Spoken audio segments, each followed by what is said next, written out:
धार से इस वक्त की एक ब्रेकिंग न्यूज मिल रही है, जहां केमिकल फैक्ट्री में भीषण आग लग गई है। पीथमपुर सेक्टर 3 में यह हादसा हो गया है। आग लगने के बाद तेज धमाके हुए, कई दूसरी कंपनियों को भी नुकसान पहुंचा है। तस्वीरें आप देखिए। कड़ी मशक्कत के बाद हालांकि इस आग पर काबू पा लिया गया, लेकिन आग की वजह से कई कंपनियों को नुकसान पहुंचा। और वहीं लॉरेंस गैंग को लेकर एक हैरान कर देने वाला खुलासा सामने आया है। इस खुलासे के मुताबिक कहा यह गया है कि लॉरेंस गैंग डेटा माइनिंग कर रहा है, जिसके आधार पर वो अपने शिकार को टारगेट करता है। इंटरनेट डेटा के जरिए अपराध करने वाला गैंगस्टर किसी हैकर से कहीं ज्यादा खतरनाक होता है।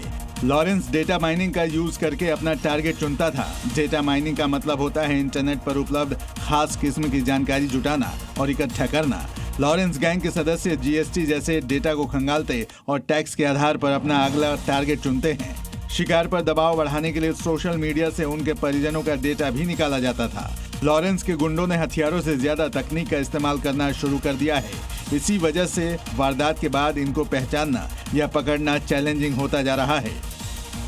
वाराणसी जंक्शन रेलवे स्टेशन से एक युवक के बैग से 16 लाख रुपए बरामद कर लिए गए हैं। पुलिस ने बताया कि नोटों की गड्डियां बैग और सूटकेस में छिपा कर रखी गई थी।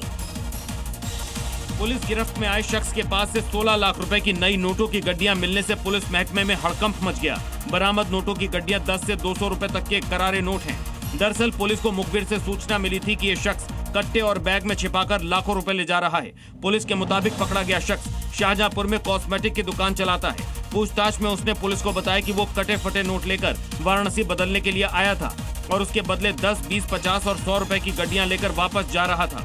हालांकि युवक के पास से किसी भी तरह का दस्तावेज बरामद नहीं हुआ है, जिसके बाद उसे गिरफ्तार कर लिया गया है। पुलिस हवाला का पैसा होने का शक जता रही है। और बाड़मेर रिफाइनरी से जुड़ी बड़ी खबर सामने आ रही है। आग की घटना की जांच शुरू कर दी गई है। जॉइंट एजेंसी का गठन हो चुका है। एनआईए भी इस पूरे हादसे की अब जांच कर रही है। आपको बता दें कि एनआईए की टीम ने रिफाइनरी का दौरा किया। हादसे की वजह की जानकारी जुटाई गई। प्रधानमंत्री इसका उद्घाटन करने वाले थे, लेकिन उससे पहले ही यहाँ आग लग गई थी। अब इस पूरी घटना की जांच की जा रही है।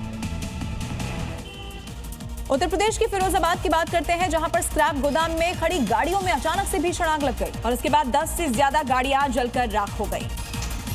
धू कर जलती गाड़ियां। तस्वीरें फिरोजाबाद की हैं, जहां स्क्रैप गोदाम में खड़ी गाड़ियों में अचानक आग लग गई। हवा के साथ लगी आग तेजी से भड़कती ही जा रही थी।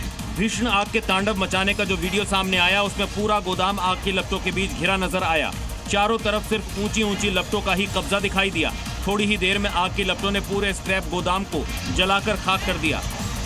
बताया गया कि 10 से ज्यादा गाड़ियां इस आग में जलकर राख हो गईं।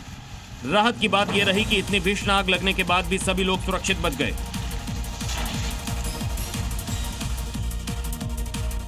और अगली खबर उत्तर प्रदेश के फिरोजाबाद से है, जहां दो गाड़ियों के बीच जोरदार टक्कर हो गई और इसी के बाद एक गाड़ी बीच सड़क पर पलट गई है। सीसीटीवी कैमरे में पूरी दुर्घटना कैद हो गई, जिसका वीडियो भी अब वायरल हो रहा है, जिसमें साफ साफ दिख रहा है कि सफेद रंग की वैन सड़क पर तेज गति से आ रही है।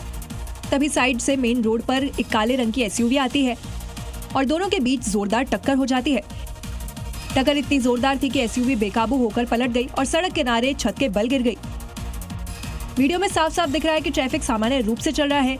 एसयूवी अचानक तेजी से आई और टक्कर के बाद पूरी तरह से पलट गई।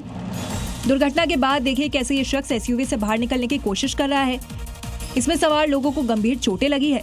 वहीं वैन का ड्राइवर सुरक्षित है। दुर्घटना के बाद दरवाजा खुलकर वो बाहर उतरा। एसयूवी का ड्राइवर अगर साइड से मेन रोड पर आते समय दाएं बाएं देख लेता तो ये दुर्घटना नहीं होती।